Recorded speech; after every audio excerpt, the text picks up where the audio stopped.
War sucks, as we all know.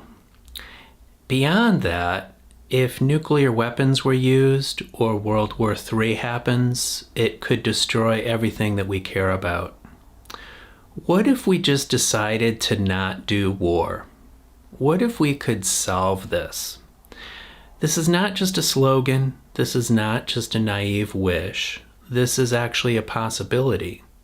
There's very thoughtful analysis being done on how we could replace our current war systems with other ways of resolving conflict. With us today to talk about this important work is John Reuwer of the organization World Beyond War. Let's dig in. Welcome to the Human Survival Podcast, where we aim for world cooperation on critical threats to humanity. To survive, we must see ourselves first as citizens of the human race. To thrive, we must protect what is beautiful about humanity. This show is offered by the Human Survival Project, a grassroots movement for citizens around the world to push for a redesigned and much stronger United Nations. Our global threats need global cooperation. This is urgent, so let's start. Hi, friends. Welcome to the Human Survival Podcast. I'm Shelby Martis. Thanks for joining us. So today we are going to talk about warfare and how to solve it. This show is part of the Human Survival Project, a global organization trying to solve humanity's biggest existential threats. And one of them is warfare. Obviously, war has been an enormous moral concern for much of human history, but we've reached a point where it's beyond that. It's not only a moral concern, it's an existential threat. We still have nuclear weapons. We made it through the Cold War with 2 nuclear-armed superpowers, but now we have 9 countries with nuclear weapons. With growing tensions between the US and China and Russia. And I heard a recent metaphor for our nuclear threat, which was like we've packed our home with explosives in all the walls and then just decided to continue living and pretend it's not there. But it is still there, and the threat is enormous, and even an accident or miscommunication can spark a nuclear war or an inflammation of one of the conflicts like that's going on right now, like in Ukraine or in Israel. So the threat is enormous. And even in conventional warfare, the technological power of military has gotten so huge. So we saw the damaging effects of World War II, but that could be quaint and primitive compared to the technology used in warfare now. If superpowers unleashed that on each other, it would be truly devastating. And not only that, we've got new tools added to the mix, like artificial intelligence, cyber weapons, missiles that can shoot down satellites, hypersonic missiles. Like, it's a mess. And so given all of this, it is truly existential. Like, if this gets out of control, it could be devastating to humanity, and we could lose everything that we care about.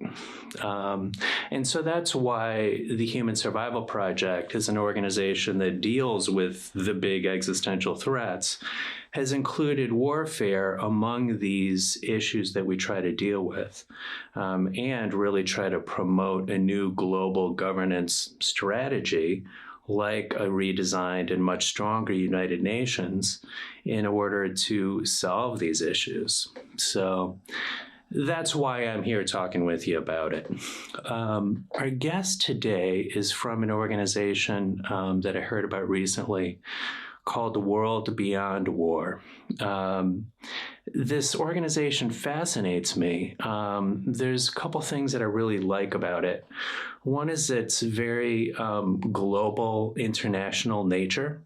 So it's not approaching these issues just from the perspective of one country, but really looking at the entire global apparatus of how warfare happens.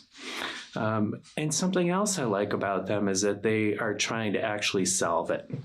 It's not just about reducing it. They're really trying to look at the entire system and bring it to a stop. And because of the existential threats I just mentioned, that seems pretty important. And so I like the ambition that they're bringing to it. Very thoughtful. So with us today to talk about all this is John Reuwer. He is treasurer and board member of the organization. World Beyond War is a global nonviolent movement to end war and establish a just and sustainable peace. John is a retired emergency physician, and I understand he started approaching this work around peace because he often saw the results of violent conflict in his work and started to try to figure out how to unravel that. So for 35 years, he's studied and taught nonviolence. He has peace team experience working in South Sudan, Haiti, Colombia, Central America, Palestine and Israel, and in several U.S. inner cities. And he also serves on the committee to abolish nuclear weapons with the Physicians for Social Responsibility. And now he is a guest on the Human Survival Podcast. John, welcome. Thanks for being with us. Thank you, Shelby. Good to be here. So this conversation can go in a bunch of directions, obviously, because war is such a complex matter. But let's start by just talking about the organization, World Beyond War. Can you tell us what it is, how it works, and what its goals are? Yes, as you said, we're a global movement. We have signatories to our peace pledge, which I'll share later, in 190 countries. From 190 countries, and about 88,000 people and 800 organizations have signed a simple two-sentence declaration that says, more eloquently than this, that war is really dumb and does a lot more harm than it does good. And the second sentence says, I will agree to work to end war through any nonviolent method. And so that statement is our guide. And we believe that war is a human choice, a cultural choice. It's not something inherent in our species, and that because it is a choice, we can change that anytime we wish. And our mission is to give as many people as possible an opportunity to do that through education and action. So we have those two arms where you can almost think of us as partly think tank for analyzing current conflicts and what they mean in the context of war, and examining the argument of do we need to decide whether who's the right and the wrong people in this particular war, which is endless conversations right now about Israel and Palestine, about Ukraine and Russia. Every conflict has two sides. And our view is that the problem is war, and that the people on the right side are the people that are against war, and the people on the wrong side, however other justifications they have for doing the violence they think is necessary, are on the side that is going to do more harm than good. Yeah. You know, something that resonated for me when you said it was that, I forget the words you used, but basically war is not inevitable. War is not a natural part of human nature. And I think a lot of people hold that view and they just assume that war is always going to happen because it has always happened and it's just with us. And this is humans being like dumb animals, how we're going to be. And not really think of a world beyond that. And I think that's an interesting part of your approach. I mean, why would you think that view people hold is wrong? I mean, what helps you imagine a world beyond war? Well, because most of the time, despite there's active wars going on through most years of human history, and I think all but about 10 of the years of the United States, even during the times when there's war, most people aren't engaged in it. Even at the height of World War II, or the biggest international conflict so far, the number of people actively killing anybody or directly supplying weapons to anybody that was killing anybody is still pretty minuscule compared to the huge numbers of human beings that were sending their children to school and having babies and getting medical care and growing their gardens and going on vacation and so forth. most people spend most of their time doing nonviolent things and not participating in this most horrific of human endeavors. Furthermore, there's cultures around the world that have never experienced war. They just don't believe in it. There's some very militaristic cultures and some very unmilitaristic cultures, and those have to be explained. If it's a human trait, then it should be pretty much universal, like having sex and having children and things that are shared by all humans. War is not one of them. If that makes sense. Yeah, it does. It does. Well, so then, what do you think are the driving factors that make war happen? I guess in those more militaristic cultures that engage in war more, what are some of the factors that are playing into that? Well, I've spent over 40 years now looking at what you do when somebody is aggressive towards you. What do you do with bullies? What do you do with people who are going to try to hurt you? And that field is the field of nonviolent action. And there is always a substitute for whatever good you think war is going to do. I mean, that's the biggest argument for war is what do you do when the other guy wants war and you don't? And there's a plethora of history of people doing all kinds of incredible things. The most exciting thing in my career working on this is in the last 15 years, seeing nonviolence as a good, as a moral good, and the right thing to do, to have very scientific disciplines come now with evidence that, wait a minute, the golden rule isn't just a nice philosophy. It has survival value. And that's very exciting. The most of which is in the field of political science. When Maria Stefan and Erica Chenoweth did their groundbreaking study on why civil resistance works in 2011, demonstrating that at least over the last 150 years, up until 2006, anybody that used nonviolent methods primarily to overthrow a dictator or to overcome an occupying power and win their freedom was twice as likely to succeed if they use primarily nonviolent methods. I mean, that's the first science around this. Since things have changed, it's actually harder to get free from an authoritarian power now than it was in 2006. But the advantage of nonviolence over violence has gone from a factor of 2 to a factor of 3. And yet, who in the world is practicing active nonviolence? It's only people-powered movements. There's almost no governments putting any effort into it.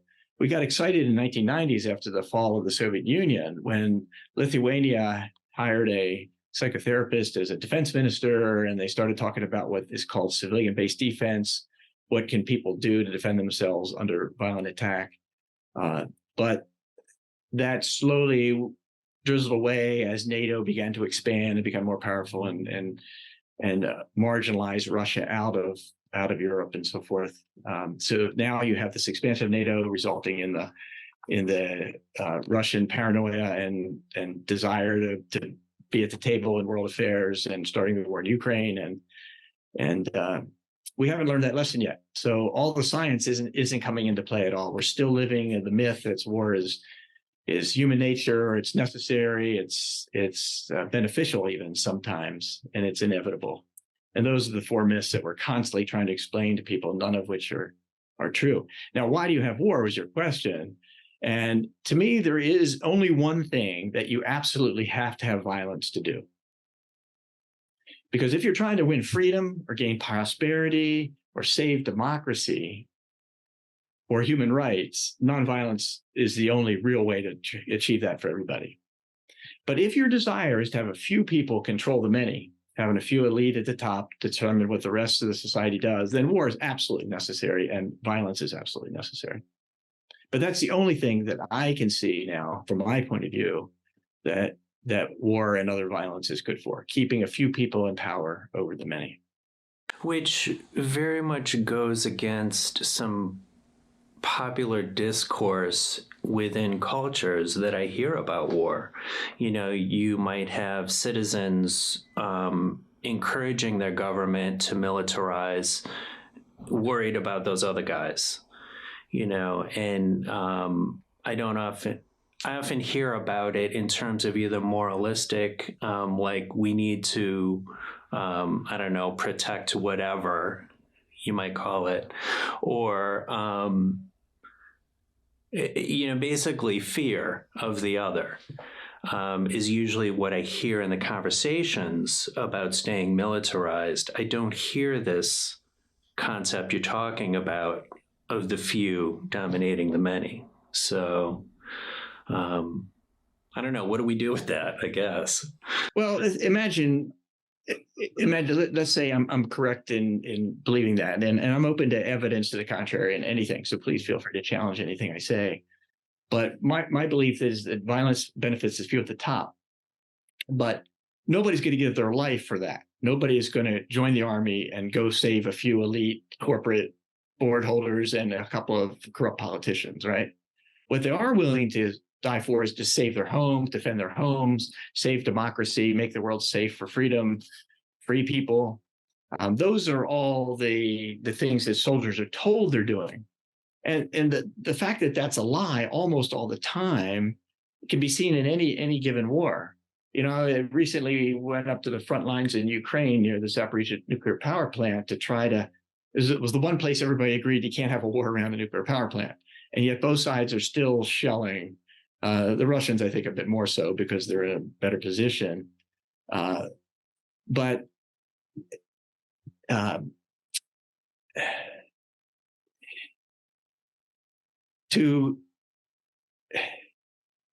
if I talk to anybody and I talk to plenty of Ukrainians who said, no, this is the only way. And yet I said, well, you serve in the army.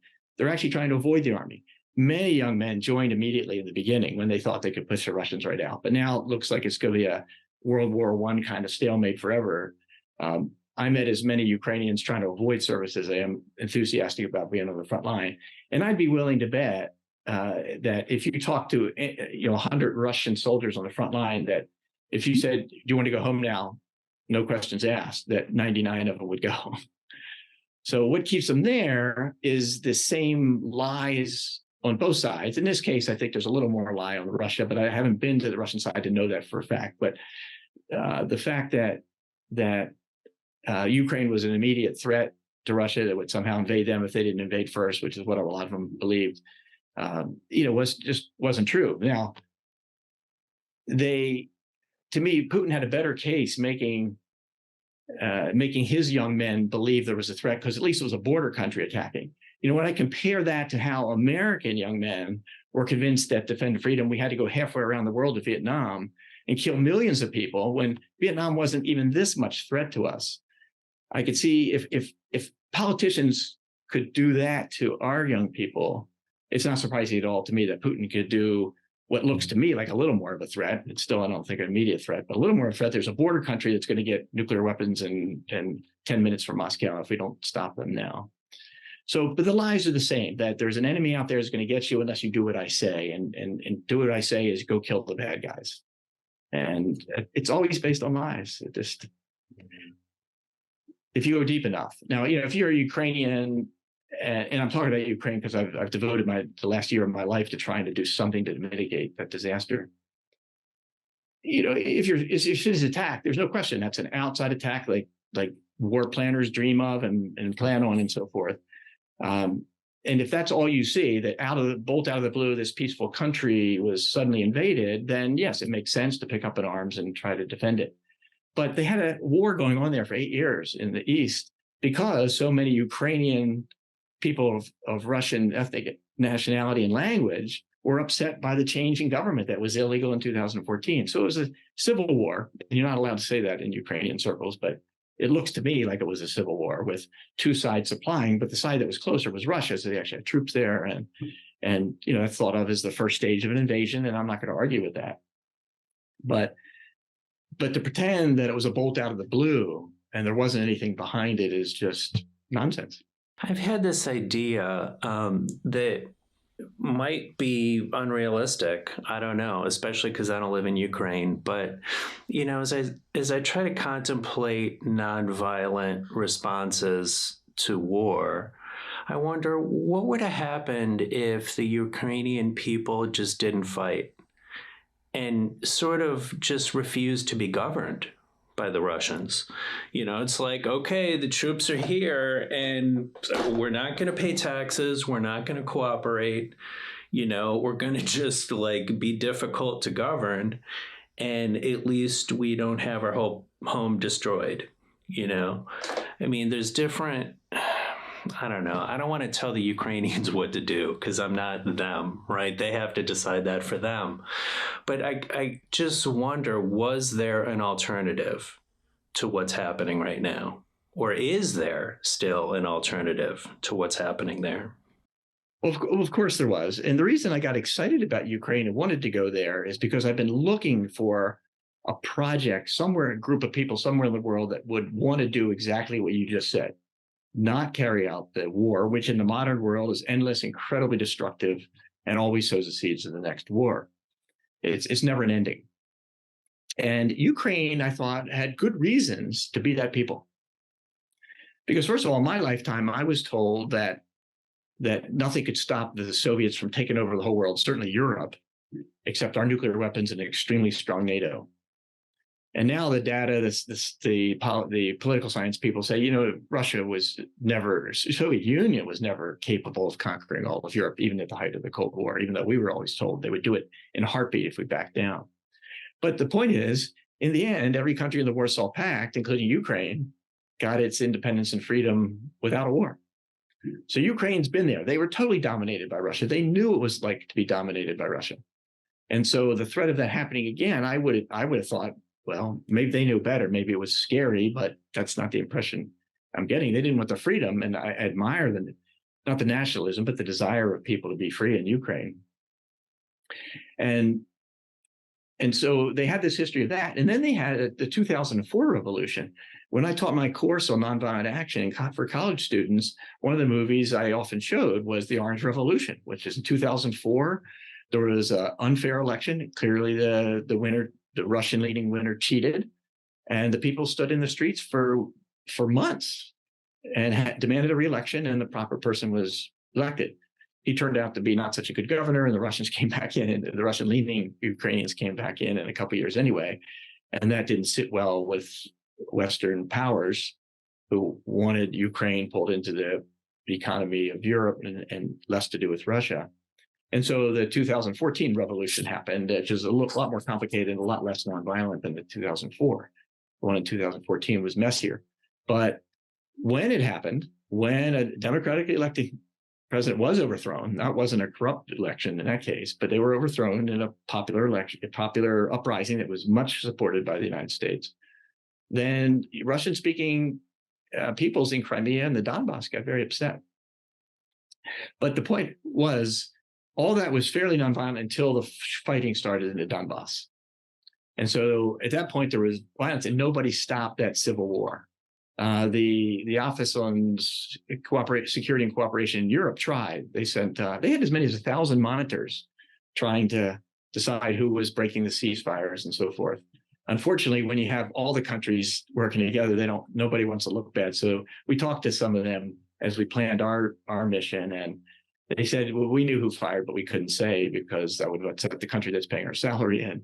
So it was a good effort. And that kind of effort could have been done on a much more massive scale, right? The other thing about Ukraine was there was a study done by a university in Kyiv who said, well, what if the Russians invade? What are you going to do? And if you look at that study, just under a third said, I'm going to leave the country, which they did. A third said, we're going to fight, of course. But then something like 25% said, we're going to use civil resistance to fight. Now, I don't know exactly how the questionnaire was worded, but that was the report. If you asked the United States about that, it would be, I'm guessing 90% would fight, because I don't know many people that have heard of civil resistance and all the other things you can do. So what are all those other things? And that's what World Beyond War puts its educational effort into it, studying what are they, writing about them, and then giving webinars and courses teaching people what those things are. And in Ukraine, sure enough, I found many examples. There's only one report, sadly, that only included the first 6 months of nonviolent actions against Russian occupation. It's very impressive. There were 246 actually documented, and I'm sure that's the tip of the iceberg, but nobody's done the research since. But the one I learned the most about was at the nuclear power plant in Zaporizhia, right? So here's the largest nuclear power plant in Europe. And the Russian tanks come up to the town of Enerhodar, where all the workers in the town. And these people were very proud of their town. It wasn't founded until 1950. Everything was modern. It was well run. Interviewed 12 people that were there. But when the Russian tanks came, the people went out and put up blockades of buses and tires and things and stood there by the thousands and asked them to go away. And they did. I said, come on, you saw the tanks, they were pointing at you. Oh, yeah, yeah. And you just went out and went like this. Well, we were nice. We talked to them. We said, listen, they said, we're here to liberate you. And they said, well, we're fine. We don't need liberation. Please go away. I said, well, what did they do? They turned around and went. I said, well, do you know where they went? Well, they just went to the next town, but we didn't see them anymore. They did that for 3.5 days before finally the Russians came in, waited till crowds had mostly dispersed, and then threw a few tank shells at the barricades and especially the military checkpoint. And then they attacked the power plant. And there were, I've heard us, nobody can give me the exact number of how many National Guard were defending it, but it varies from 100 to 300 National Guard, not a huge contingent. But anyway, they surrendered the plant within 3 hours. So I'm talking to these people, and they're all downplaying it. Any Ukrainians that weren't there say, oh, they didn't do anything. They gave it to the Russians. I said, wait a minute. And when I said, for 3.5 days, people put up their hands and they dressed up. Some of the religious people went out one day as a delegation and offered gifts through the Orthodox Church that were friendly, but said, please don't come here, go away. I said, they did for 3.5 days. And how many deaths did you have from that? None. I said, so for 3.5 days without casualties, you turned the Russian army around. And when the military took over, they lost it in 3 hours. I think that's pretty courageous. And the people that were there would smile because nobody was giving them credit for it. And they did. And we had our unarmed civilian shirts on, and some of the people were really happy to receive unarmed civilian shirts. But that kind of thing was done in a lot of places around Ukraine, but it got quickly buried in the barrage of weaponry that was sent so quickly. And that weapon seemed to make a big difference early on. They pushed the Russians away from Kyiv and took the war all the way to the west, except for the constant barrage of rockets they've had since. Yeah, that's a cool story. I like that a lot. And there are lots of them, but we should be seeing those on the news all the time. But here's the point, and this is my main thing when it comes to, is violence or nonviolence more powerful for getting you what you want? You know, if domination is what you want, go with violence. Nonviolence doesn't have a chance. But if freedom, prosperity, democracy, human rights have any interest to you, nonviolent methods work better, far more often. Well, so in the world, if we want to see more of this, how can we systematize this or institutionalize this or, build our societies and our world around having these nonviolent approaches be used more? Well, that's a big question. It's what we devote ourselves to. And we have a document as a working document where we tried to catalog the things that can be done. So that's the educational side. And that's called our alternative global security system. I think I sent you a map. Somebody made a nice graphic map of all the things. So there are 3 areas of approach, and then there are many parts to each of those areas that you have to do. And of course, it's all educational and public relations piece. How do you get these ideas into people's consciousness and reality? And so one is solving conflicts without violence, right? And that's diplomacy and treaties and international law, things that are all in place. And the things in our document have all been done somewhere or are in real time being done now. They just don't get much attention or money. So demilitarizing or solving conflicts without violence. The second area is demilitarizing security. Most people believe that no matter how much you want diplomacy to work and how much you're for peace, that violence is the final arbiter of conflict. That's a pretty basic belief with people. And that's what lets the people at the top use fear to manipulate everybody else, right? Because if you start believing that the guy with the biggest gun or the weapon is always going to be able to bully the others, then it seems to make sense. And so you happily join the army, happy to see your kids do well with a good job in the army, and you pay your war taxes, and because this keeps us safe. I don't think there's a lot of evidence for that. There's certainly some evidence for that. I mean, the Ukrainians can say, well, look, our army keeps most of Ukraine free. But then the question is it really freedom? Or you're not dominated by the Russians, but your own government has banned most political parties under martial law. Men can't leave. If that's the kind of freedom you're looking for, well, violence can deliver that kind of freedom to some extent. But you never know when the next missile's going to hit. You don't know when the Russians are going to break through somewhere and take another city. You don't know when the United States is going to desert you with all its weapons and leave you totally at the mercy of the Russians, which was the one time I got Ukrainians who were just said, please send more weapons, more weapons. I'd get their attention by saying, I've followed my government for 40 years. I can guarantee you we'll desert you at some point. So come up with a better strategy, do a ceasefire, make peace.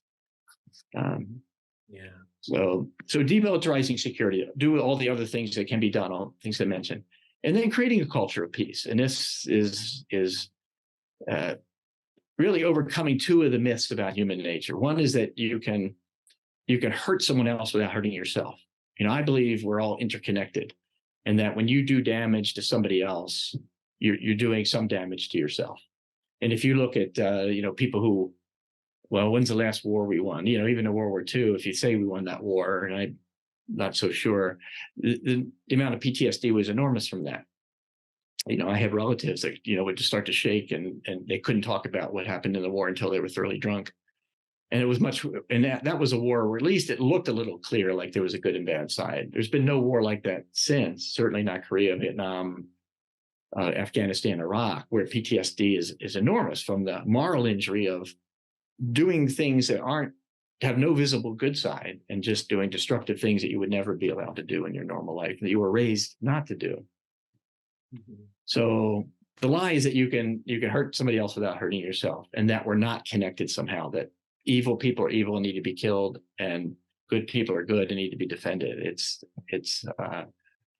We're all in this together. People make mistakes. Sometimes they make horrific mistakes, but there are ways to work that out without becoming what you hate in your enemy.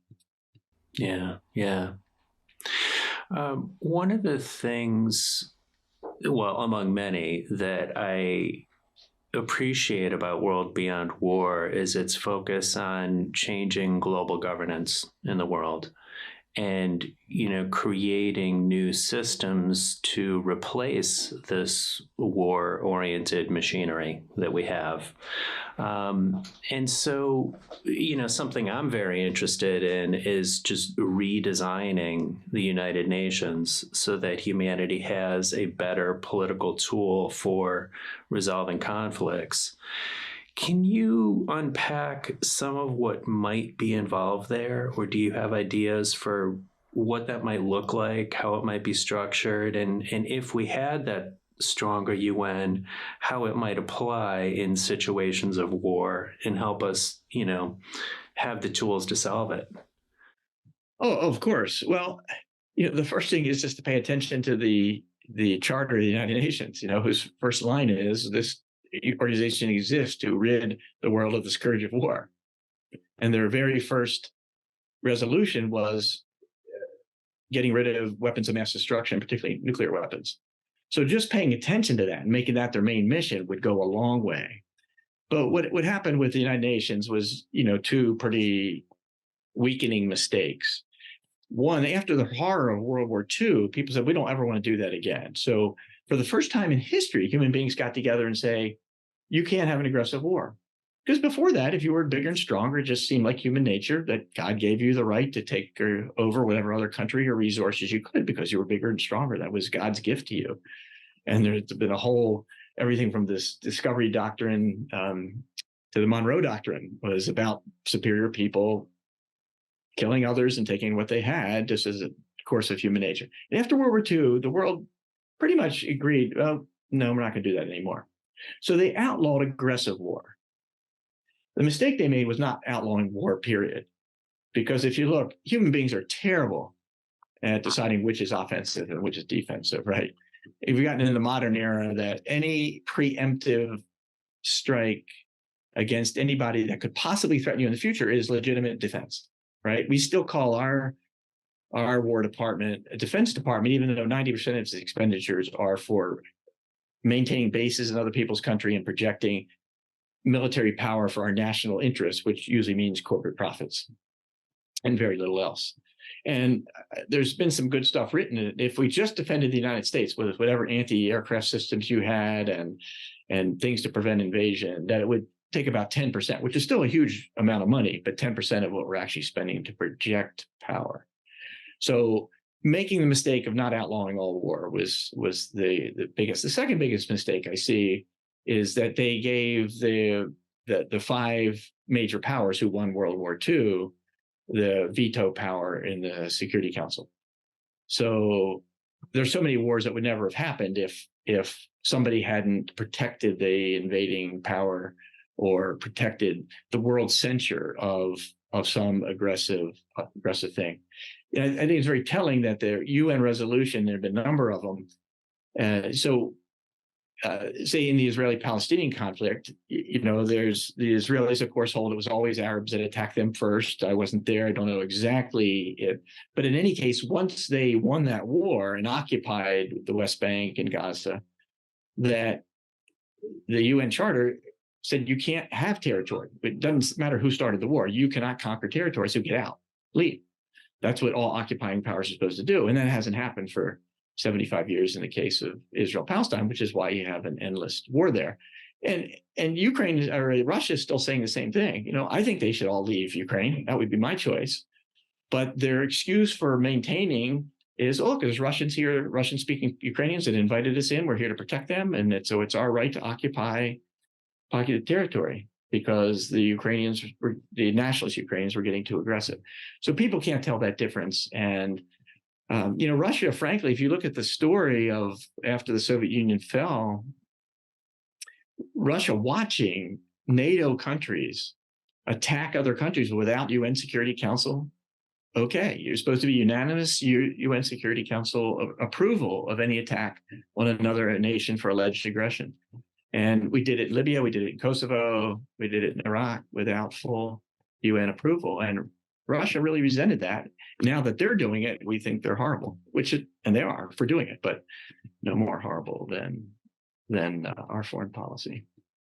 Yeah. So those two things. Now, what could you do with the UN? It would be great if the General Assembly would say, we won't support a Security Council that's not democratic anymore, right? We can't let 5 people dominate anymore. We've done that for 78 years, and it's time to end that. If you could do that, that'd be great. Of course, it's those 5 powers that supply most of the budget of the United Nations, so there's always the money factor. And I think the only thing that's going to improve it is somehow getting enough people to rise up.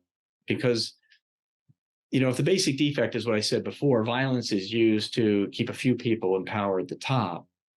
And those people have all the money to spend on brainwashing the rest of us to go along with them. How do you break that cycle where people can start voting in their own interest instead of the interest of their knucklehead leaders, or whether it's the UN or their own nations? Yeah. I see the only way for these dynamics to change is if citizens around the world kind of band together and change them, so that if citizens of these various countries are cooperating with each other and telling their governments, hey, this isn't working, you got to change, then it's going to change. But until then, it might not. So the trick for those of us who are peacemakers, how do you educate people to the point where they feel empowered? What keeps most violence in place, whether it's direct violence or structural violence, if you're familiar with those terms, the cultural violence, right? The people, we just have to have an army, we have to have a militarized police force to keep the peace. Once people learn how to protect themselves, then they won't serve in militaries that do more harm than good. The reason I'm still an activist is because I had a couple of successes early when I was a young person, the greatest of which was speaking for Physicians for Social Responsibility for 3 years when Reagan came into office with a plan to wage nuclear war against the Soviet Union and win. And I said, what does that look like? And when I studied the medical and physical effects of nuclear weapons, I was horrified. And anybody that would give me an hour, and there were hundreds of us speaking like this, anybody who gave us an hour to describe it almost always agreed with us, yeah, we got to get rid of these nuclear weapons. And we could get huge audiences at the time. I was one of those million people in the streets in June of 1982. But now it's hard to get people's attention because there's so many other threats that your group is trying to deal with now. But they're all affected by war, because war not only sucks enormous resources that could be devoted to solving all those other problems, but then when it's actually used, like in Gaza right now or in Ukraine, the environmental damage is just horrific, and it prevents all the cooperation to stop pandemics and deal with other human problems that we don't have control over. Yeah, exactly. Part of my vision of the world I want to see is where we would have a redesigned United Nations that is it has a fair balance of decision making, so that it's not just those 5 permanent members with the veto controlling everything, that it's actually humanity as a whole comes together at the UN to make decisions for humanity as a whole. But then with that, we could basically make war illegal. It's just against the rules to invade your neighbor. And then there will be enforcements in place that humanity could apply to very much discourage a country or whoever from invading their neighbor, whether that's an organized system of economic sanctions, or that's a robust judicial system that could basically say, hey, you leader of that country that disobeyed the law and invaded somebody, we're going to go collect you. We're going to bring you to court. You might go to jail. These systems can be used, and maybe even a more robust international military. And I know that's a bit controversial, but if we are going to live in a world where military currently exists, there may be a transition step where at least that's going to be put in the hands of humanity as a whole, to sort of act as police in a way that certainly I don't really trust the United States to do well, because it's mixed up in its own, national interests. And so, you might have a security force that if a country is like, hey, this nonviolent stuff is great. Yeah, sounds wonderful, but I don't trust it yet because that guy's got a lot of guns. At least there could be an international force that could step in and help. And offer people some security so that their national government can gradually disarm and feel some sense of security without all their bombs and tanks and whatever, because somebody else is going to look after them. So these are the ideas I'm playing with. I don't like that international military as much as I like other solutions, obviously. But I'm thinking about it because here we are in a highly militarized world, and can we have a transition step that gets everybody to then demilitarize, but still feel enough safety where they'll go for it? Yeah. I think what you're talking about has been suggested numerous times. It might even have been talked around at the time of the formation of the United Nations. But I'm really a challenge on this because I please hear you have that as part of your program, because let me just start with the question is, so look at the United States military, right? Who could begin to challenge it on a weapon by weapon, soldier by soldier basis? Who in the world now would have a military big enough to do that? The U.S. would have to disarm as part of this process. Okay. And now you're talking. So it's not like make a military bigger than anybody currently.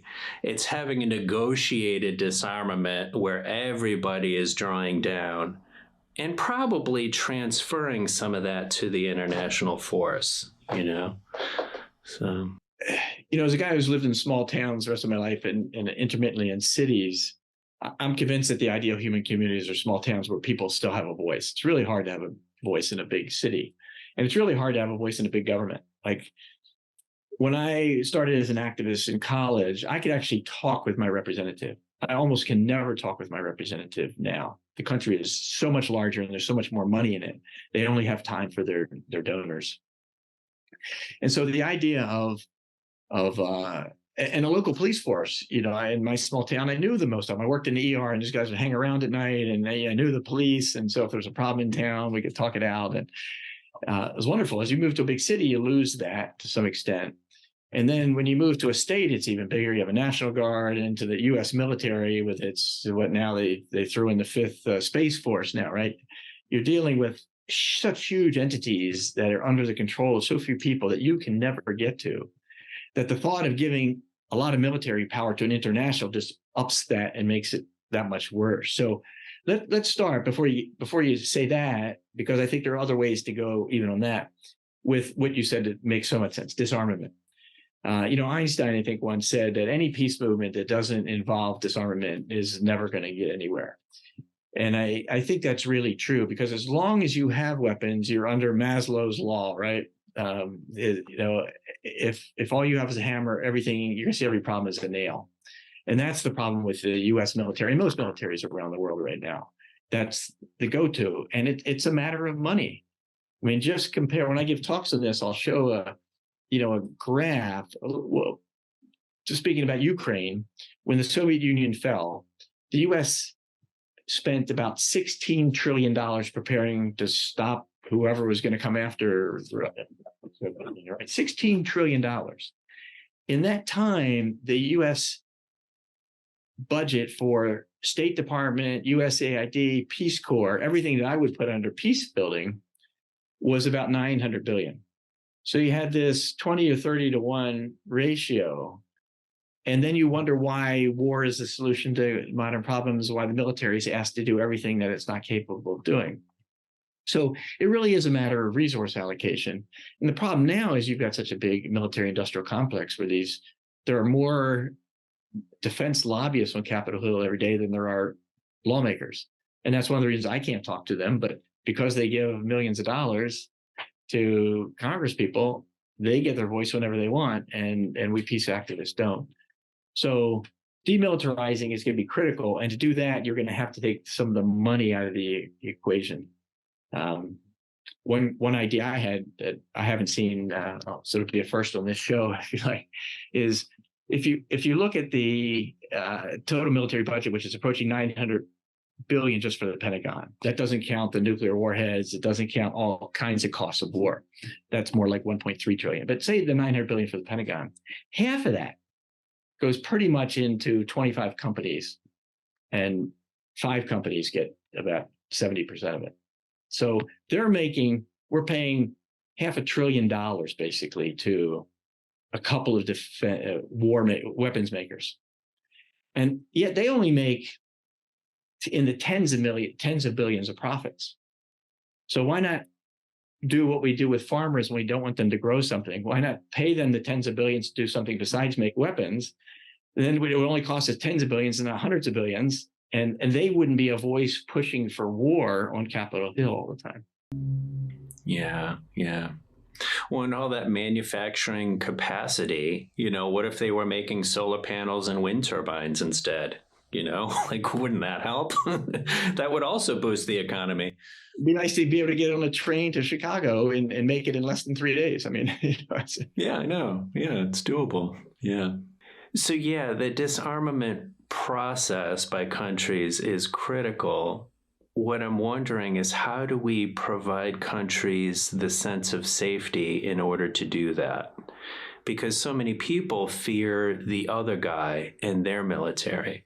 So for instance, if we do all this that we're proposing within the United States, the majority of people are going to be like, yeah, but what about China? I'm worried about them. And how do we provide that sense of safety so that countries can disarm at the same time without feeling like, oh, I'm going to disarm, but they're not, and that's going to endanger me? Yeah, and nobody at World Beyond War pushes for unilateral disarmament, although the U.S. could just unilaterally disarm probably 80%, well, 90%, and be perfectly safe from anybody actually attacking us. We lose our capacity to intervene as the world's policeman to our advantage wherever we want. But that's probably to the advantage of most of the world.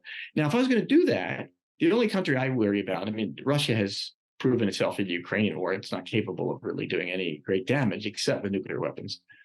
But China is. I mean, they have 5 people or 4.5 people for every American, and they have a budget that's finally just about the size of ours, so they could build a military as strong as ours. And so that's the only people that frighten me. The rest of it's nonsense that we'd worry about Vietnam or that we'd worry about Korea or that we'd worry about Russia, except with nuclear weapons, which we'll talk about in a minute. But just on an equal conventional war, China would be the one country I'd worry about. Not that they could invade the United States. I think we're impregnable, the citizens armed to the teeth, and we're just an honorary people that probably wouldn't do well. Nobody would do well to invade us, not to mention getting that many people over here. And again, 10% of our military budget could wipe out any invading force, I think, pretty easily. But they could start to work their way through Indonesia and all the islands and Okinawa and even Japan and so forth. That would be harder for us to stop militarily, let alone any other way. So if we were going to back off from our military posture, which right now is pell-mell toward war with China, if you look at the bases we're encircling them with, is all provocatory. And I wouldn't want to withdraw that without getting something in return. So in other words, if we got rid of a particular naval group, we'd ask them to do the same thing so that we have the same ratio of power, but less and less and less and less, to the point where suddenly nobody could really threaten anybody. That's doable. People have done that. There's disarmament treaties that have worked. We've done it with biological weapons. We've done it with chemical weapons. Some countries have done it with cluster munitions and landmines and so forth. We could do that. Now there's a treaty to ban nuclear weapons. And I do want to reserve some time to talk about those because they're such a special case. But let's say if you believe in deterrence and there'll never be a nuclear war, that kind of magical thinking, then you still have the problem, what about a bully? And so anytime we decide to depend less on the military, we've got to make sure the other country's doing the same. And there was a time that couldn't be done, right? You didn't know what was going on in China, in 1600 perhaps. But now you do. I mean, there's satellites everywhere, there's spies everywhere, there's communication where whistleblowers can do anything. And so it's almost impossible to cheat. So if I were in charge of U.S. security for the next 5 years, I would shoot for disarmament from anybody we think it's a potential enemy. Yeah. And it's not that hard. Look at Iran, for just to make a case, because the people in Congress were screaming, Iran is evil, we got to stop them. We did stop. The only way Iran could ever threaten us is with nuclear weapons, which they don't have yet. And we had a 5-year negotiated process called the Joint Comprehensive Plan of Action, the nuclear Iran deal, where they agreed not to enrich uranium or get a weapon while we gave them relief from sanctions and so forth. And it worked beautifully. Everybody who went to Iran said, nope, they're not cheating. And then Trump said, oh, bad deal, we're out. And now they're enriching uranium again. Now they're even more of a threat. There was an example. You didn't need a war. You didn't need a militarization. You just had to talk to them, give them what they needed so they wouldn't feel threatened enough to need a nuclear weapon. And we took that away, and now we're militarizing and won. Israel seems to want war with Iran, and a lot of U.S. senators want war with Iran. And that's totally unnecessary because there was an example where a treaty worked beautifully. Mm-hmm. Well, and I think you're highlighting the importance of transparency in these processes so that adversaries can understand what each other is doing, because then that reduces fear of the unknown. So with this redesigned and strengthened United Nations, we could have that capacity where we have more inspectors that can go into any country and just look around and make sure that they're following their agreements and that they're not militarizing more than is allowed. We have the capacity to do that now. Yeah. You ever heard of the Open Skies Treaty? Yeah, this was where I think U.S. and Russia allowed each other to fly planes over and check each other out. Exactly what you were just saying. Yeah. We have the capacity to do it. We've done it. It's a choice to do it or not to do it. And right now, we are headed full pell-mell into war as a solution to every single problem. And it's, as far as I can see, it's only to profit a few knucklehead politicians and the and the war makers. And it looks like the oil industry, of course, because they're making huge profits and all this. Yeah, yeah. So a moment ago, you did mention nuclear weapons and a desire to talk about that. And it's certainly huge and important. Do you have good ideas there? I sure hope so. The reason I'm still Good. Solve it for us. Bring it on. the reason I'm still an activist is because in the 1980s, when I was starting my medical career, as I mentioned, Reagan came in with a plan to wage a nuclear war and beat the Soviet Union, get it over with, get the Cold War over with. And looking at the destructive effect of those weapons, I was absolutely horrified because at the time there were 20,000 times the Hiroshima capacity, some huge number, unimaginable number of Hiroshima sitting in 70,000 nuclear warheads around the world. And because of the work we did, we changed Reagan and Gorbachev's mind, largely the work of physicians and a couple of great movie directors that made The Day After and Threads and those movies that everybody needs to see about the horror of nuclear weapons. We now have only less than 13,000 nuclear weapons in the world. That's an 80% reduction. That may be one of the reasons we're still here. If you believe, like I do, that every single nuclear weapon is a potential disaster waiting to happen, we got rid of 80% of that and actually got rid of 85% of the destructive power, the megatonnage, they call it. And that process went on until about 2008 or so. And then Obama said, well, in order to get the Iran nuclear deal passed, he had to agree to let the defense companies modernize nuclear weapons. So for the last 12 years or so, we've been building more and more nuclear warheads and weapons and so forth. And the last treaties that were limiting the numbers are falling by the wayside very quickly. There's only one left, the New START Treaty, and that expires in another year or two.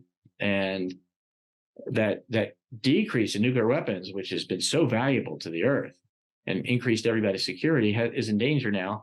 China is building new nuclear weapons, and I see no diplomatic efforts to ask them not to. Nothing we're offering in exchange for them doubling and tripling their nuclear weapons. Instead, our solution is to build more of our own. So the insanity that they had back in the 60s and 70s, when the only excuse was we can't verify that they're not cheating. There's nobody in the field that says we can't verify it now. The technology is that good. I have a son who works at the National Nuclear Security Site in Nevada, and he says that's a big part of their work, is making sure they can detect any testing of nuclear weapons. So we have that capacity, and we should be making use of it. And there's no excuse to build new nuclear weapons. So we have gotten rid of them. So we know we can do it. It's not an impossibility. People say you'll never negotiate with the Russians. Yes, you can. We did it very well. You just have to give your alleged enemy some incentive not to do what you don't want them to do. And threatening them with weapons rarely gives you that. Mm-hmm. Well, can you think then of what could be offered in exchange for the opponent disarming? I mean, what are some pieces of that negotiation strategy? Well, in the case of Iran, you had 5 years of really bright people who cared about their countries on both sides negotiating this deal where Iran would stop trying to build a nuclear weapon. And they did. And then we just walked out of it. So that's one example. Look at how that worked. 5 years of heavy negotiations involving, I think, 5 countries in Europe. And they did it. And then Trump just comes in and says, we don't want it. And Biden's not doing a thing to get it back. So that's the single best example. The other thing is what we did before. Leaders get together and say, look, these aren't doing anybody any good. Let's get rid of some of them. But you can't do that when you're threatening each other with them. Nuclear weapons are the only reason that Russia was able to attack Ukraine, right? Because NATO was so much stronger. We could have crushed them in 2 weeks. But they had nuclear weapons. Anybody messes with this, we're going to use them, essentially. And instead of saying, well, okay, let's get off the table, we have to think, well, maybe we'll use them first. So don't you ever, if you use them us, we'll definitely use them. And we might even use them on you before you use them. So there's only a couple of the nuclear powers that said we'll never use them first. I think China is one. But the other ones say anytime we want to use them, and you don't even have to attack us with nuclear weapons, we'll use them. That doesn't make other people feel secure. I mean, North Korea is the best example. They were developing nuclear weapons back in the 90s, and Jimmy Carter, after he was president, went there and negotiated an end to that and probably forestalled it for 10 years. And then we just gave up trying to give them anything they wanted. North Korea, if they had an absolute guarantee that we would never invade and they could be a free country, and if we gave them some guarantee of that, and it would have to be a strong guarantee, I bet they would give up nuclear weapons. Now, part of that would be us giving up any nuclear weapons threatening them in any way, but that's not an unreasonable ask. Well, and that seems doable also. I mean, if the US did offer a guarantee like that, it could even be enforced by a stronger United Nations or some other, international arrangement, Yeah, international courts are probably the best. Nobody pays much attention to them because they've mostly gone after people from poor African countries, right? Except for Milosevic in Serbia. I think they got him too. But they did make a ruling against Putin, oddly enough, not about the illegal invasion or that, but about maybe he was kidnapping children or something. But notice he didn't travel after that, knowing that it was obligatory on countries that are party to the ICC that they had to arrest him. And so he didn't travel much. He also said, if anybody arrests me, that country will be destroyed by Russia in no time. It will be an act of war, I think is what he said. So the court does matter. Now, when some people suggested just go after Putin for actually invading Ukraine, who the biggest people arguing against that, don't do that, they said, was, do you know who? The New York Times reported this. The Pentagon. They said, if you do that, our people are guilty of all the same stuff, which is what I was saying before. Right, so right. Again, it's those few people in power at the top that don't want to see the rest of us have a safe and peaceful life. Oh, I know. Yeah. Unless we make them, they have no power except what we give them. And if I had anything to say, I think if we promoted the idea of universal conscientious objection would be the best way to get rid of war. Remember the old bumper sticker, what if they gave a war and nobody came?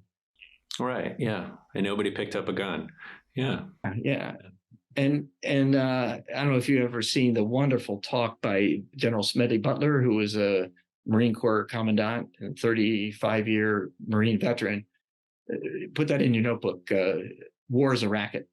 It's a beautiful reenacted speech, and he gave it it's a pamphlet too, but he gave it at I think the Veterans of Foreign Wars in Los Angeles or something. And basically says there's no reason to ever pick up a gun unless you're actually defending your home near your home. Right. Yeah. And even then you have a choice of what else could you do to keep those people away. But conscripting millions of men and giving them arms and having them follow knucklehead politicians' orders is just a concept that's got to go. I don't know if I'm opening too big of a can of worms by asking this, but I'm wondering to what extent warfare is economic.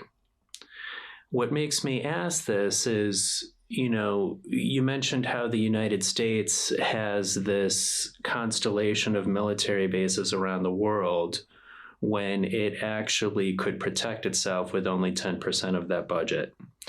So this world posture is about something else other than self-defense. And I'm also thinking about the relationship between the United States and China, which there's been growing antagonism over the last several years, and some of that is economic competition. And so I wonder if that promotes some of the posturing and antagonism between the two. Does that, I don't know, am I right to tie these two together and to think that maybe countries promote an international military posture in order to benefit themselves economically? Well, a few countries, luckily not most countries do that, but a few countries with large militaries do that, of course. Again, listen to Smedley Butler's talk. It's called War is a Racket. He said, basically, what I was a hitman for gangsters taking other people's stuff. That's what he described the United States Marine Corps as. They said that you could never be given. He would either be assassinated or they would never allow somebody in his position to have that view again. So he gave that, I think, in the 60s or 70s, maybe. Amazing talk. And he makes that point. He said, war is always about getting somebody else's resources. And if you look for why people go to war, is it to defend democracy? In other words, do wars happen where there's genocide, or do they happen where there's human rights being violated, authoritarian regimes? The biggest correlation is oil for modern wars. Oils happen where there's resources, oil being the greatest among them. Yeah, that's the reason for war is a few people making a profit at the top to the detriment of the rest of us. Yeah. Yeah. All right, let's go change that. Yes. Yeah. Well, let me one last pitch for nuclear weapons is always the place to start because of all the existential threats that can get us. And the climate projections are looking worse and worse. We're gonna have to get used to warm and storms and so forth. We need a lot of resources to help us through each other through that. And war ultimately needs to be ended. But even war isn't complicated enough for the reasons you said. We still have to learn better how to deal with bullies. I think I'd love to give any of your listeners, come to World Beyond War. We'll give you a whole course on how nonviolent action can replace that. But nuclear weapons are the start because of all these other complicated issues that are both complicated and expensive to fix. Nuclear weapons are not. Nuclear weapons are machines that human beings put together. They're not a force of nature. They're not an act of God. We built them and we know how to take them apart. So I love that statue I just saw at the UN of St. George slaying the nuclear dragon. And the dragon is actually manufactured from one of the ICBMs that Russia took apart. So it's actual Russian ICBM that was targeted in an American city at one time, and it's being destroyed by an act of the saint. Of course, they're using a spear, but nonviolent treaty negotiations is what got that weapon there instead of pointed at New York City to destroy it. We can do this. It's not that hard. It's just a matter of telling our politicians that's what we want. One of the brightest stars in kind of a dark world of war right now is this treaty on the prohibition of nuclear weapons. It was negotiated in 2017. I was there lobbying for that. It came into force, which means 50 nations agreed it would be law for them in 2021. And now there are 69 state parties that it's law for them. And those nations all just got together to talk about how's it working, how can we get other people on board. And it was a wonderful gathering from people all over the world doing tremendous work, eliminating the most immediate threat that we have, because there's nothing else that in a few days could destroy mankind. As I was looking at the pictures of Mariupol and now I see these pictures of Gaza, Putin has the power to make every American city with more than 50,000 people in it look like Mariupol tomorrow. And if that happened, not only it would look like Mariupol and be radioactive, but if that happened, no historian, if there was any left, would say anything other than look at the history of how many of those weapons they built and how close they came to killing themselves before and still didn't stop building. It would say anything other than they could have stopped it and didn't. It won't be a shock to anybody that's looking at the record.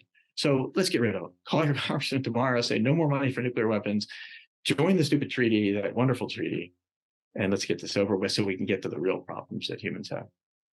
Yeah, thank goodness for that.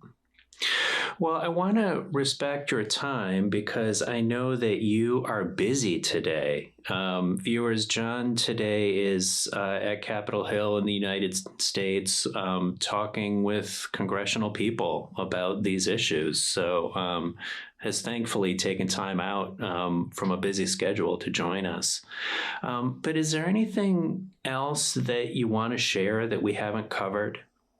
Well, I'd like people to know about World Beyond War. I'd like to tell them about a simple, we call it our Pledge for Peace, that we ask people to sign. If you sign today, you'd be about the 88,900th person to sign on. It's a simple 2-sentence statement that let me just read it to you. It simply says, and this is the first part of any work with World Beyond War, is we want to work with anybody who agrees with these 2 sentences. I understand that wars and militarism make us less safe rather than protect us, that they kill, injure, and traumatize adults, children, and infants, severely damage the natural environment, erode our civil liberties, drain our economies, and siphon resources from life-affirming activities. I commit to engage in and support nonviolent efforts to end all war and preparations for war and to create a just and sustainable peace. So I'd like to ask people just to sign on to one word, worldbeyondwar.org/sign, or look for the sign on the menu. Look at that thing. And if you agree with it, sign it, because every signature we get is another strength to this global movement. I would hope that all your folks would sign it. If anybody has any problems with it, let us know. The website is incredibly rich. Unless you have nothing else to do in life, you could spend your whole life reading the constant updates that we have from our tremendous staff. And it's all devoted to that simple principle: getting rid of war by with nonviolent actions, a matter of education, activity, learning how to reform the United Nations or replace it with a World Parliament Association, which is worth looking at. But be active. Our enemy really is our educations that have told us you can't make a difference. That's what the people in top want us to believe. You just can't make a difference. You're wasting your time. You're not going to do any good. I'm here to testify that we can do a lot of good. And the more people that believe that, the sooner we'll get rid of war and address these other threats to humanity. Exactly. And I highly encourage listeners to go check out their website. I spent some time there in preparation for this conversation and was really impressed with the materials and ideas there. They've written a whole book even with this approach, to warfare that we've been talking about. I read the 15-page summary because I was pressed for time, but it was a really nice overview of some really interesting ideas. So I hope that you'll go check that out. Yes. And we have a store online where you can buy gear that has all kinds of interesting things. I often wear a shirt that says "War sucks." And what that does is give other people who see it permission to say, you're right. Because in our culture, like in Europe and Russia, and I don't know about China, but you're almost not allowed to say anything that's not in favor of military things. And it gives people permission to let their humanity come out. So there's all kinds of cool sayings we have. War sucks, and I'm already against the next war. And the first casualty of war is truth. The rest are mostly civilians. All kinds of great sayings. So I do encourage you to visit the website, sign our pledge, and get in touch with me personally if you have any questions. I'd be happy to talk to anybody about this. Well, John, thank you so much for joining us today. I've really enjoyed this conversation. I've learned some things. You got me thinking, which is exactly what we want. So thank you so much. Thank you, Shelby. I'm glad to hear you all doing what you're doing, and let's keep working together. And listeners, thank you for joining us. I encourage you, if you've enjoyed this episode, to share it with a friend or a family member or a neighbor or anybody. It's a good chance for them to get to know World Beyond War and the Human Survival Project. And these are places where people can tap into growing efforts to make things better. So please share it with somebody. All right. Thanks, everybody. We'll see you soon. Bye-bye. All right. Bye-bye, John. To survive, we must see ourselves first as citizens of the human race. To thrive, we must protect what is beautiful about humanity.